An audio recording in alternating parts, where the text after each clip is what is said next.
Hello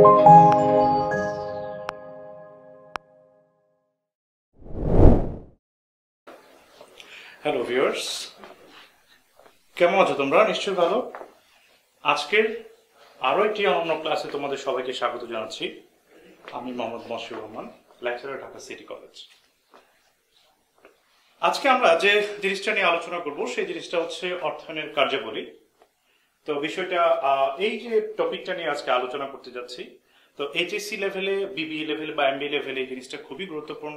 কারণ কোনো একটা ব্যবসা শুরু করার আগে আমরা কি কি ধরনের কাজ করে থাকি সেই কাজগুলি নিয়ে আজকে আমরা আলোচনা করব। ফাইন্যান্সের মূল একদম হচ্ছে টপিক থেকে যে বিষয়টা আসে। তো ফার্স্ট চ্যাপ্টার থেকে আজকে আমরা আলোচনা করছি অর্থায়নের কার্যাবলী।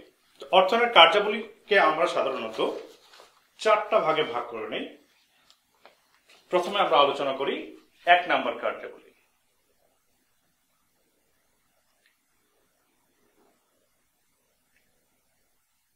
মূলধন বাজেটিং। প্রথম কার্যাবলীকে আমরা বলছি মূলধন বাজেটিং। দ্বিতীয় কার্যাবলীকে আমরা বলছি তহবিল সংগ্রহ। তৃতীয় কার্যাবলীকে আমরা বলি চলতি সম্পদ ব্যবস্থাপনা।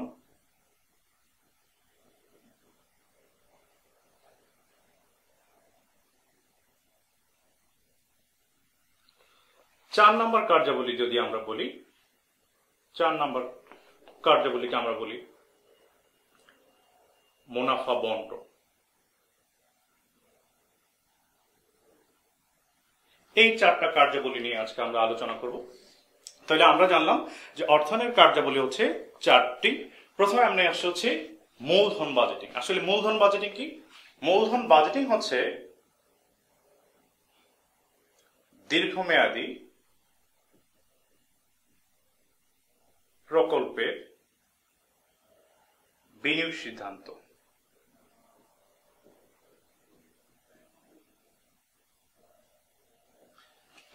দীর্ঘমেয়াদী প্রকল্পের বিনিয়োগ সিদ্ধান্ত। তারপর আমরা বলি স্থায়ী সম্পত্তি ক্রয়ের সিদ্ধান্ত।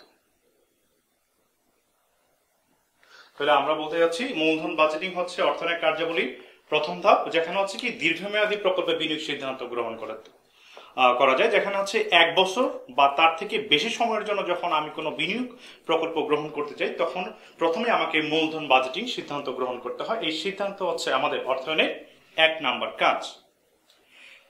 এবার সিদ্ধান্ত গ্রহণের পর যে আমি কি করব, একটা ব্যবসা করব, যে ব্যবসার জন্য হচ্ছে আমি যে ব্যবসাটা করতে যাচ্ছি সেই ব্যবসার জন্য প্রথমে আগে আমাকে আমি কোনো যন্ত্রপাতি যদি ক্রয় করতে চাই তাহলে যন্ত্রপাতি কিনবো। তাহলে এই যন্ত্রপাতি ক্রয়ের সিদ্ধান্তটাকে আমরা বলতেছি দীর্ঘমেয়াদী প্রকল্পে বিনিয়োগ সিদ্ধান্ত। এবার এই যন্ত্রপাতিটা ক্রয়ের জন্য আমাদের কি করতে হবে? তহবিল সংগ্রহ করতে হবে। তাহলে তহবিলটা আমরা 2 ভাবে সংগ্রহ করতে পারি। একটা হচ্ছে নিজস্ব মূলধন থেকে,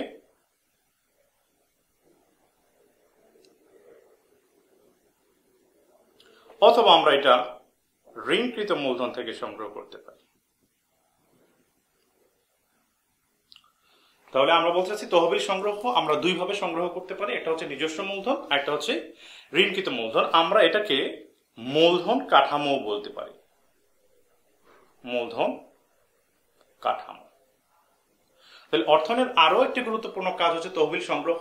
এই তহবিল সংগ্রহ আমরা 2 ভাবে করতে পারি। একটা হচ্ছে নিজস্ব মূলধন। নিজস্ব মূলধন বলতে আমরা সাধারণত বোঝাচ্ছি হচ্ছে সাধারণ শেয়ার মূলধন অথবা ঋণকৃত মূলধন। এছাড়াও অগ্রাধিকার শেয়ার মূলধন থেকে আমরা অর্থ বা তহবিল সংগ্রহ করতে পারি। এবার এই তহবিল সংগ্রহ করার পর আমরা চলতি সম্পদ ব্যবস্থাপনা যাই। চলতি সম্পদ ব্যবস্থাপনা বলতে 1 বছর কম সময় মেয়াদে বা 1 বছর কম সময় মেয়াদে আমরা যে অর্থ সংগ্রহ করে থাকি তাকে চলতি সম্পদ ব্যবস্থাপনা বলে। এই ব্যবস্থাপনায় যে জিনিসগুলি আসে, প্রথমে বলা আছে হাতে নগদ আমার কতটুকু থাকবে, নগদ অর্থ, দেনাদার, প্রাপ্য বিল, মজুদ পণ্য। তাহলে আমরা দেখতে পাচ্ছি চলতি সম্পদ ব্যবস্থাপনায় আমাদের হাতে নগদ আমি কতটুকু রাখবো, দেনাদার আমি কতটুকু রাখবো, এবং প্রাপ্য বিল এবং মজুত পণ্য কতটুকু রাখবো, অর্থাৎ এক বছর পর্যন্ত যে সমস্ত সম্পদ আমাকে ধরে রাখতে হয়, এই ধরে রাখার যে ব্যবস্থাপনা, তাকে বলা হচ্ছে চলতি সম্পদ ব্যবস্থাপনা। এবার 4 নম্বরে যদি আমরা আসি, মুনাফা বন্টন। মুনাফা বন্টনে যদি আমরা বলি, 2টা ভাগে যদি আমরা ভাগ করি মুনাফার অংশটুকে, একটাকে আমরা বলি হচ্ছে লভ্যাংশ, আরেকটাকে বলি আমরা সংরক্ষিত তহবিল।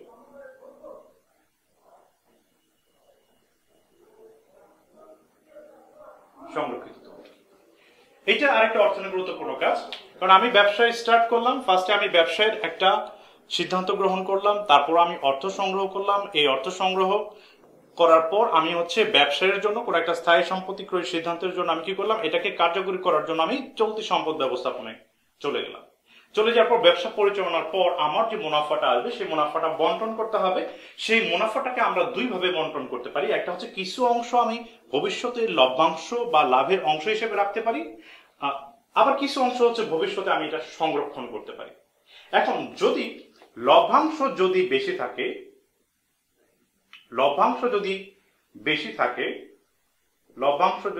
থাকে তবে সংরক্ষিত তহবিল কম হবে, আবার লভ্যাংশ যদি কম হয় সংরক্ষিত তহবিল বেশি থাকবে। এর ফলে সমস্যাটা কোথায়? লভ্যাংশ যদি বেশি রাখা হয়, সংরক্ষিত তহবিল যদি কম রাখা হয়, তাহলে ভবিষ্যতে অর্থ সংকটে পড়ব। আবার যদি লভ্যাংশ যদি কম রাখা হয় এবং তহবিল সংরক্ষণ যদি বেশি রাখা হয়, তাহলে বর্তমানে মুনাফা কম হবে। তাই এমন একটি সিদ্ধান্ত গ্রহণ করতে হবে যাতে করে লভ্যাংশ এবং সংরক্ষিত তহবিলের মধ্যে একটি সমান বা কাম্য স্তর বজায় রাখে।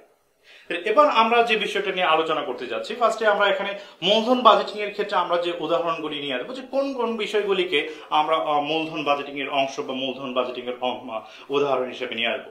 প্রথমে যদি বলি, মিস্টার রহিম 5,000 টাকার একটি মোবাইল ফোন ক্রয়ের সিদ্ধান্ত গ্রহণ করলো। তাহলে 5,000 টাকা একটি মোবাইল ফোন ক্রয়ের সিদ্ধান্তটাকে আমরা বলবো স্থায়ী ক্রয়ের সিদ্ধান্ত বা স্থায়ী সম্পত্তি ক্রয়ের সিদ্ধান্ত, অথবা এটাকে আমরা বিনিয়োগ সিদ্ধান্ত বলতে পারি। যদি আমরা বলি যে এই মোবাইল ক্রয়ের অর্থের অংশবিশেষ সে নিজস্ব মূলধন থেকে সংগ্রহ করবে, তার মানে এটাকে বলা হচ্ছে তহবিল সংগ্রহ।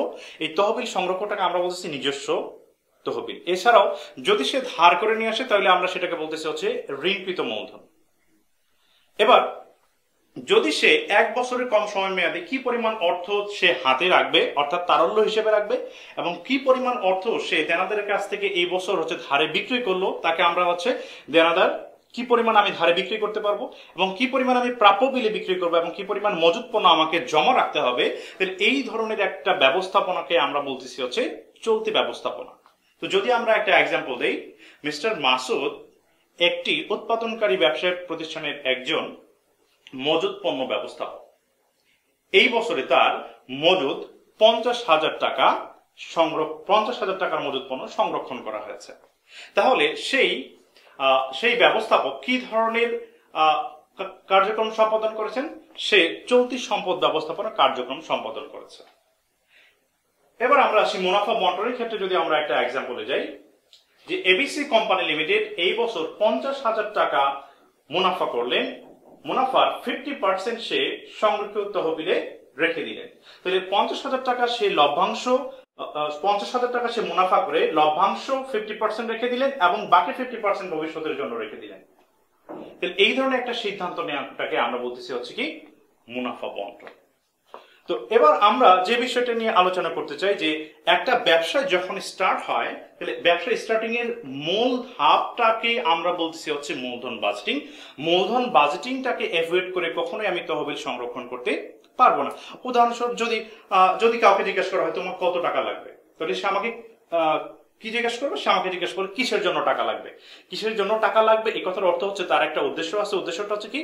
যে সে হয় একটা যন্ত্রপাতি কিনবে, না হয় একটা ফার্নিচার কিনবে, না হয় কোনো ব্যবসা বাণিজ্য করবে। তাই এই যে তার একটা দীর্ঘমেয়াদী পরিকল্পনা বা তার দীর্ঘমেয়াদী যে একটা বিনিয়োগ সিদ্ধান্ত, এই বিনিয়োগ সিদ্ধান্তটাকে আমরা কিন্তু মূলধন বাজেটিং বলছি।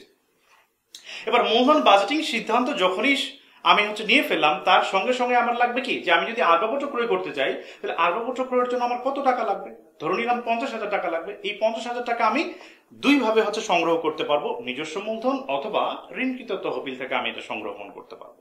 তার মানে এই ধরনের কার্যাবলীকে আমরা বলতে যাচ্ছি এখানে তহবিল সংগ্রহ। আর এখানে এসে আমরা যেটা বলতে যাচ্ছি যে এই মেশিনটাকে ইফেক্টিভ করার জন্য বা কার্যকর করার জন্য আমাকে প্রতিনিয়তই নগদ অর্থ হাতে রাখতে হবে, দেনাদারের উপর ধারে বিক্রয় করতে হবে, প্রাপ্য বিল রাখতে হবে এবং মজুত পণ্য রাখতে হবে। এবার তারপর ব্যবসা পরিচালনার পর যখন একটা প্রতিষ্ঠান মুনাফা অর্জন করবে, মুনাফার যেহেতু ব্যবসা প্রতিষ্ঠানের মূল উদ্দেশ্য হচ্ছে মুনাফা অর্জন করা, আমরা ধরে নিলাম এই প্রতিষ্ঠান মুনাফা অর্জন করবে, তাহলে মুনাফার অংশটাকে আমরা দুই ভাগে ভাগ করতে পারি, একটা অংশ লভ্যাংশ, একটা অংশ সংরক্ষিত তহবিল। লভ্যাংশ বেশি রাখলে ভবিষ্যতে অর্থ সংকটে পড়বো, আবার লভ্যাংশ কম রাখলে ভবিষ্যতে বেশি সংরক্ষিত তহবিল হয়ে যাবে, ফলে হচ্ছে বর্তমানে তারল্য ঘাটতি দেখা দিবে। তাই আমরা বলতে পারি যে অর্থায়নের এই মূল চারটি কার্যাবলী খুবই গুরুত্বপূর্ণ। আমরা হচ্ছে এখান থেকে বিভিন্ন ধরনের সিকিউ কোশ্চেন হতে পারে, যেমন সিকিউ কোশ্চেন নিয়ে যদি আমরা আলোচনা করি, 1 নম্বর চ্যাপ্টারের সিকিউ কোশ্চেন যেরকম হয়, যেমন মিস্টার আকাশ 10,000 টাকার যন্ত্রপাতি ক্রয়ের সিদ্ধান্ত গ্রহণ করলো। সিকিউ কোশ্চেন থাকতে উদ্দীপকে থাকতে পারে যে মিস্টার আকাশ কোন ধরনের সিদ্ধান্ত গ্রহণ করলো। তাহলে আমরা বলতে পারি যেহেতু মিস্টার আকাশ একটি স্থায়ী সম্পত্তি ক্রয়ের সিদ্ধান্ত গ্রহণ করলো, তার মানে মিস্টার আকাশ দীর্ঘমেয়াদী বা মূলধন বাজেটিং সিদ্ধান্ত গ্রহণ করলো। যদি উদ্দীপক এরকম থাকে যে মিস্টার আকাশ 10,000 টাকার শেয়ার ইস্যু করলো, এই মিস্টার আকাশ 10,000 টাকার শেয়ার ইস্যু করলো, শেয়ার ইস্যুটা হচ্ছে নিজস্ব মূলধন বা সাধারণ শেয়ার তহবিল, তার মানে সে যে ধরনের কার্যাবলী সম্পাদন করলো সেই কার্যাবলীটাকে আমরা বলতেছি এখানে তহবিল সংরক্ষণ বা তহবিল সংগ্রহ বা হচ্ছে মূলধন কাঠামো। যদি বলা হয় মিস্টার আকাশ তার ব্যবসা পরিচালনার জন্য মজুত পণ্য 50,000 টাকা রেখে দিলেন, এই 50,000 টাকার মজুত পণ্য রাখাটাকে আমরা বলছি চলতি সম্পদ ব্যবস্থাপনা। তার মানে উদ্দীপকে যদি থাকে সে কোন ধরনের কার্যাবলী সম্পাদন করলেন, সে মজুত পণ্য ব্যবস্থাপনা কার্যাবলী সম্পাদন করলেন। এবার যদি মিস্টার আকাশ তার ব্যবসায় 50,000 টাকা মুনাফার 20,000 টাকা লভ্যাংশ হিসেবে প্রদান করে, তাহলে এই 20,000 টাকা লভ্যাংশ হিসেবে প্রদান করাটাকে আমরা বলতেছি হচ্ছে মুনাফা বন্টন, আর 30,000 টাকা সে ভবিষ্যতের জন্য সংরক্ষণ করছেন। প্রিয় ভিউয়ার্স, এই ছিল আমাদের আজকের আয়োজন। আশা করি এই ক্লাসটি ভালো লেগেছে। এই ক্লাসটিতে অনেক গুরুত্বপূর্ণ কিছু টপিক ছিল, যেমন মূলধন বাজেটিং, তহবিল সংরক্ষণ, চলতি সম্পদ ব্যবস্থাপনা, মুনাফা বন্টন। এই 4টি জিনিসই অর্থনীতি খুবই বেশি গুরুত্বপূর্ণ। আশা করি আগামী যে ক্লাসটি আমরা হচ্ছে নিয়ে আসবো পার্ট 2 ক্লাসটি, সেখানে হচ্ছে আমরা আরো হচ্ছে নতুন অনেক কিছু আয়োজন নিয়ে আসবো, আরো হচ্ছে ভালো কিছু নিয়ে আসবো। তো আমাদের সাথেই থাকো, আমরা আছি ক্লাসরুমের সাথে। এই ক্লাসরুমটাকে আরো বেশি হচ্ছে ইফেক্টিভ করার জন্য তোমরা ইউটিউবে যাও, ইউটিউবে গিয়ে তারপর হচ্ছে ক্লাসরুমে গিয়ে হচ্ছে সাবস্ক্রাইব করো। তোমাদের এই ভিউয়ার্সের ফলে আমরা কিন্তু আমাদের লেকচারগুলি আরো বেশি হচ্ছে মোটিভেশন দিতে পারবো, আরো বেশি হচ্ছে ভালো কিছু দিতে পারবো। তাই ক্লাসরুমের সাথেই থাকো। সে পর্যন্তই, খোদা হাফেজ।